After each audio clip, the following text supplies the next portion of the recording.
За сая бүлэгдэр хөгжлийн банкны хуулийн шинжилсэн найруулгатай холбоотой хөгжлийн банкны мэдээлэл хэлээ. За 2011 оны 5 сарын 12-нд хөгжлийн банк үүсгэн байгуулагдсан байна. Өнөөдөр 14 жилиг ной болж байна. Өнгөрсөн 14 жилийн хугацааг харах юм бол за онс нь айгүй бага. Дандаа одоо алдагдaltaй. Хэдэн жишээ дүрдээ. За өнөөдрийн байдлаар хөгжлийн банкныг 144 ажилчин албаагчтай байна.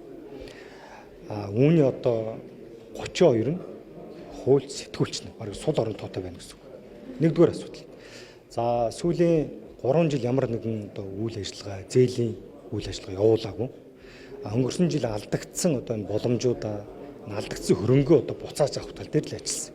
Зээлийн үйл ажиллагаа чинээр явуулаагүй.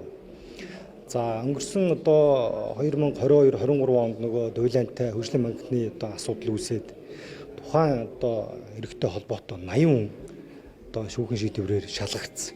За үүний 87 хүний 47 нэг хөгжлийн банкны ажилчин албаагч удирдах бүрэлдэхүүнд байсан юм байна. Тэгэхээр одоо 58% нь одоо хулгайд оролцсон байна гэсэн. Тэгээ би санал байр сууриа илэрхийлэхдээ энэ юу болооч гэж. Энэ төрийн оролцоотой, улс төрийн оролцоотой энэ томилгоо энэ шийдвэрүүдэд болооч. Энэ иргэн дээд алга хөгжилд ямарч ээл алга эргээд харахаар өндөг үнэний пэрэмт зээлгц. Тэгсэн мөртлөө хөгжлийн хөрөнгө оруулалт юм. Гол нь бол энэ чинь нөгөө мега төслүүд рүү хийх байсан хөрөнгө оруулалт маань юм хувийн харилцаагаар авцсан. Энд юу харагдаад байна вэхээр нөгөө улс төрчдийн гар хөлийн дотор аягүй сайн бэхжсэн байна гэсэн. Энэ үл өөрөө санхүүгийн схем лөөвөр хийгдсэн ийм бодит дүр зураг байна. Тэгээд энэ үнэхээр олон улсын жишг рүү хөрж банкны системээр явж чадахгүй бол ийм одоо банк байгаад ямар ч хэрэггүй шүү дээ. Алдагдaltaй. Дандаа хасах. Дандаа төрөөс одоо татаас авдаг ийм одоо нөхцөл байдал. 33 том төсөлтөд зээл олгосон байна.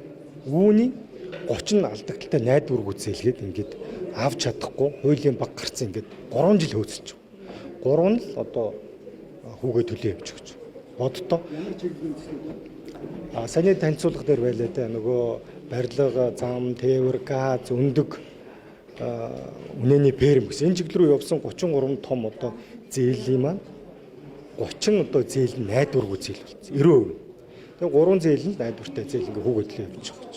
Ийм нөхцөл байдалтайгаа юм чи одоо ингээс хойш үр өгөөж өгөхгүй бол одоо ийм банкны системийг төр хариуцаж өөр дөр ийм хүнд ачаа үүрж ийм одоо санхүүгийн буруу схем рүү явж шаардлагагүй. 2012-оос 16 онд үүссэн нөхцөл байдал бол Чингис Самуураа бонд үүсгэж байгаад татаад энэ хөгжлийн банкнд ийсэн. Тэгээд одоо тэр зам талбай гудамж төсөл гэд гарцсан. Иргэн төлөлт байхгүй. Ийм хүнд нөхцөлтэй л байдал. Тэгээ хүүгийн алдагдaltaй. Ийм нөхцөл байдалтайгаа учраас энэ дээр бол одоо их хурлын гишүүд ажлын хэсэг маш сайн нарийн ажиллах хэрэгтэй.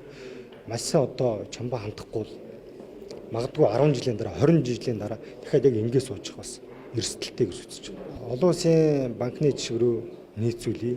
Экзим банк гэж яриад байна л дээ.